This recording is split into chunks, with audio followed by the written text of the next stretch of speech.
Hey everybody, good Friday morning. Chris Allen here on the Sam channel, Facebook, YouTube, Instagram, and X, all sponsored by Ace Hardware Marketplace. All right, it's finally Friday. Good looking day as we look outside from the Plano cam here at 8:04 a.m.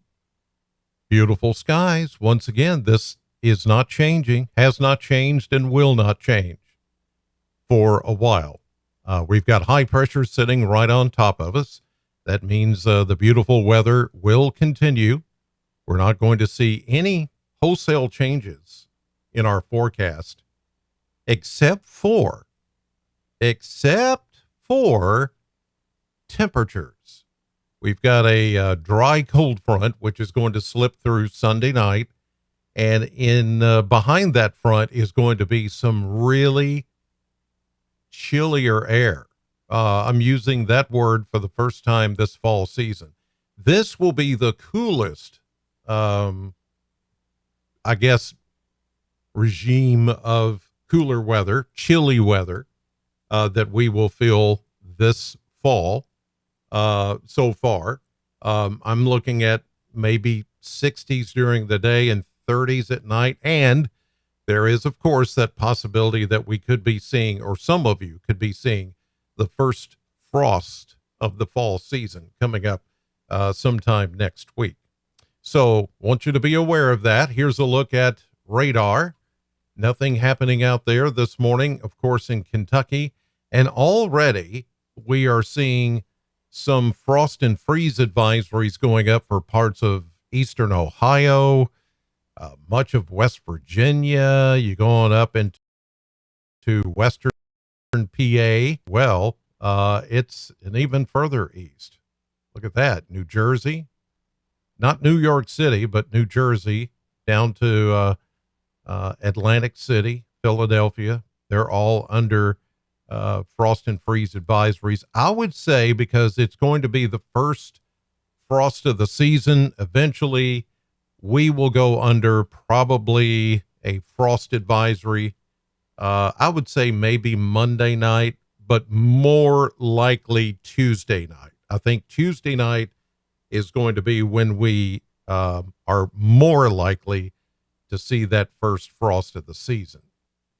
So be prepared for that because it's coming. It's that time of year, and it's about the right time for that to happen. So it's, it's about the middle of October when we usually see that. And of course, that first frost, if we can just get everything timed perfectly here, that's going to help break down those sugars in the leaves that are out there even more. Right now, we have sort of a tamer type of fall foliage, if you will. It's not like vibrant color. If we could get one more good rain and a big freeze, I think if we can get it before the end of October or the beginning of November, that's going to bring out more leaf color. Right now it's kind of muted, but it's still pretty. I'm still looking at some pretty trees. Speaking of pretty, last night, you guys, wow, did you catch the auroras? The northern lights were just incredible around here. The most vibrant they've been since May. If you recall, back in May, we had the same thing happen, but it was just, well, all you got to do is go on social media and you'll see all the photos. They're everywhere. And even all the way down to the Gulf Coast, it's really strange. One night before, destruction, hurricane, winds, rain, tornadoes. The next night, last night, some of those same people saw the northern lights. Wow. It's just amazing. These things that happen like that. Anyway, let's check temperatures. They are still on the chilly side this morning and will remain that way during the morning times. And remember now, our nights are getting longer and the days are getting shorter. So naturally, this is going to happen where we have even a warm day in the 80s. We can end up with 40s, even upper 30s at night because the nights are getting longer. That's what they're seeing over in eastern Kentucky. Look at that, 39. That's over in Paintsville. There's a 39 in Louisa, Kentucky, and around 40 in Breathitt County over in Jackson. There's a 39 up in Vanceburg. That's Lewis County on the Ohio River.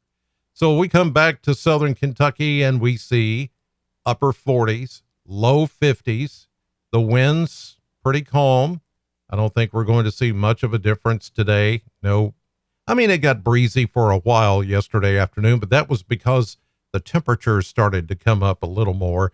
And as they come up today, the wind will be a little more southerly at times, and we may get a breeze, but we're really not going to feel much of a difference between yesterday and today. Dew points are still running pretty dry in the upper 40s to low 50s. So not a change at all, really, in this ongoing forecast. Well, let's see what's coming down the road. And of course, to do that, we show the blend of models. I call it the model blender. This is where several important computer forecast models get put in a blender, so to speak, figuratively speaking, and then it gets all mixed up. And this is the output of all of those models. We look at near 80 today, which I think is pretty much right on.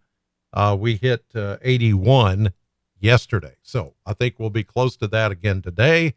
Then we go low 80s for Saturday. I don't see us getting mid to upper 80s like it's showing here on Sunday. I think it's going to be closer to the low 80s.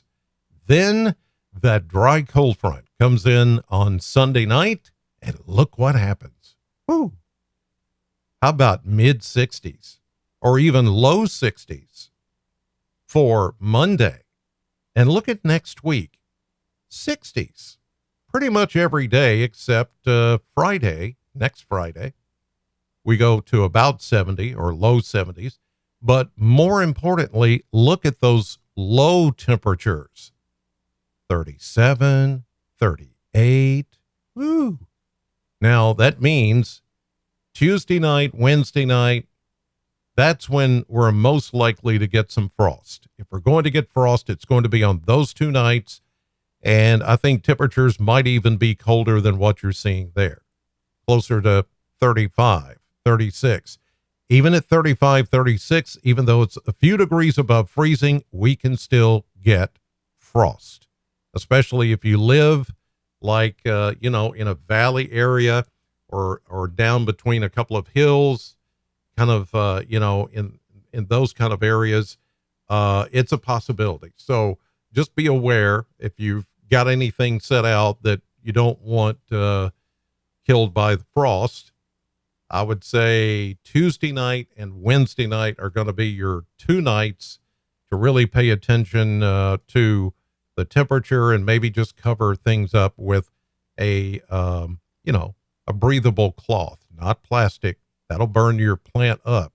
As soon as the sun comes up, it's going to burn it up. But a breathable cloth, or bring it inside if you can. If it's a kind of plant that you can bring inside, then I would do that Tuesday night and Wednesday night.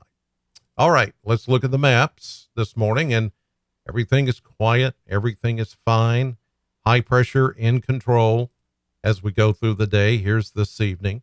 Here's overnight. A little patch of rain from central Missouri, just south of St. Louis, over toward, maybe close to Cape Girardeau, Poplar Bluff. Just a little feature there, but it goes away. Here's tomorrow morning. Here's the rest of your Saturday. Beautiful. Here's Sunday. Here comes our front. Sunday night into Monday morning, the front comes on through, and there it is. It'll be already over North Carolina by Monday morning. And then this is when the cooler, less humid air comes in, and it's going to be chilly. It's going to be chilly starting Monday. Tuesday, here comes Wednesday and Thursday. Still no rain. Now, the only problem with that, as nice as it is, we're getting into a situation again where we need rain.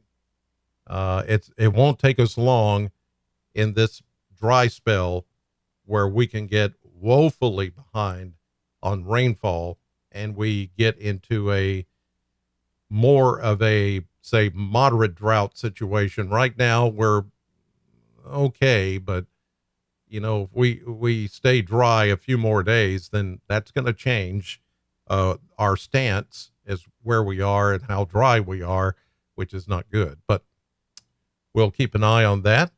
In the meantime, have a wonderful Friday. Thank you as always for watching. I'll see you tonight on News 40 at 6, 5, 6, and 10. And I'm on the radio if you want to listen right now. Sam 100.7. God bless.